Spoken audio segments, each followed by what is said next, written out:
Au Burkina Faso, le secteur de la santé connaît d'énormes transformations depuis l'avènement du MPSR2. Les acquis sont nombreux, mais l'on retiendra la subvention des actes médicaux liés aux maladies chroniques comme l'insuffisance rénale, les examens d'imagerie par résonance magnétique et de dialyse dans les hôpitaux publics, l'adoption d'un décret consacrant l'institution de l'initiative présidentielle pour la santé et l'amélioration donc des offres de soins. Isaka Nana revient aujourd'hui sur les acquis du MPSR2 dans le domaine de la santé. Oui, désormais, il est possible de faire la transplantation rénale au Burkina Faso, au pays des hommes intègres. Une nouvelle ère s'ouvre en matière de santé publique au Burkina Faso. Et oui, pour la toute première fois, une transplantation rénale est réalisée au pays des hommes intègres. Une prouesse médicale réalisée avec succès par des médecins burkinabés au centre hospitalier universitaire de Tengango le 29 juillet 2025. Une avancée majeure, le résultat d'une ferme volonté du chef de l'État, le capitaine Ibrahim Traoré, qui a personnellement initié cette dynamique pour sauver des vies et renforcer le système de santé burkinabé. Une vision révolutionnaire pour la souveraineté sanitaire au Burkina Faso et réduire la dépendance du pays des évacuations sanitaires à l'étranger.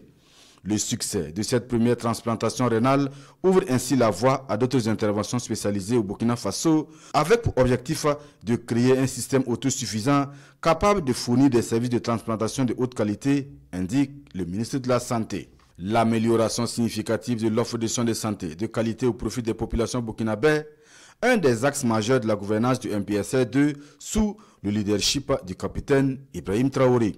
Le Conseil des ministres, en sa séance du 13 mars 2024, décide de la subvention des actes médicaux liés aux maladies chroniques comme l'insuffisance rénale, les examens d'imagerie par résonance magnétique IRM et de dialyse dans les hôpitaux publics du Burkina Faso. La vision du chef de l'État garantit l'accès aux soins des services de santé pour tous les Burkinabés. Conformément à cette vision, le gouvernement décide d'une baisse substantielle des tarifs d'accès aux examens de scanner, d'IRM et aux séances de dialyse. Ainsi, la caution de dialyse à vie qui était de 500 000 francs CFA est purement et simplement supprimée. Aussi, le tarif subventionné de la séance de dialyse passe de 15 000 à 2 500 francs, soit une baisse de 80%. Le taux de scanner qui était de 50 000 francs dans les hôpitaux publics connaît une réduction de 50%, soit 25 000 francs CFA.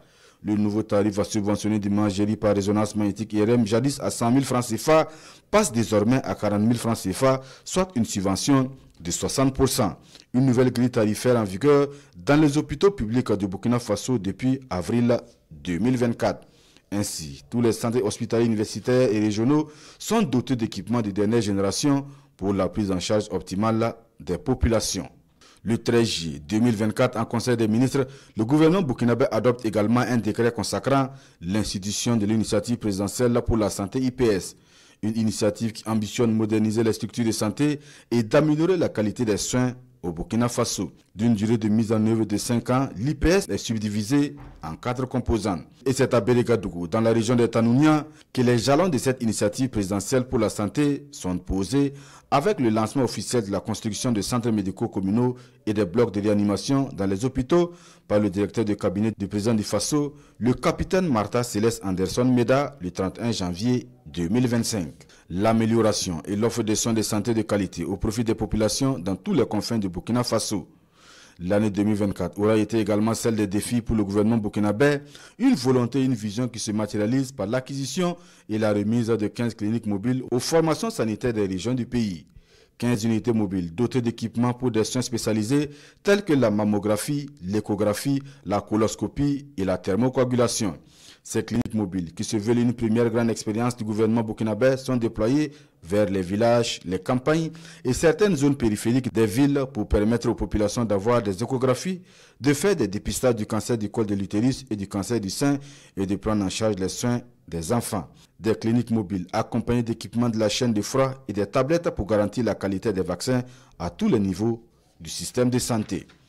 Parallèlement, le gouvernement burkinabé poursuit sa politique de gratuité des soins au profit des enfants de moins de 5 ans et les femmes enceintes en dépit d'un contexte de lutte contre le terrorisme.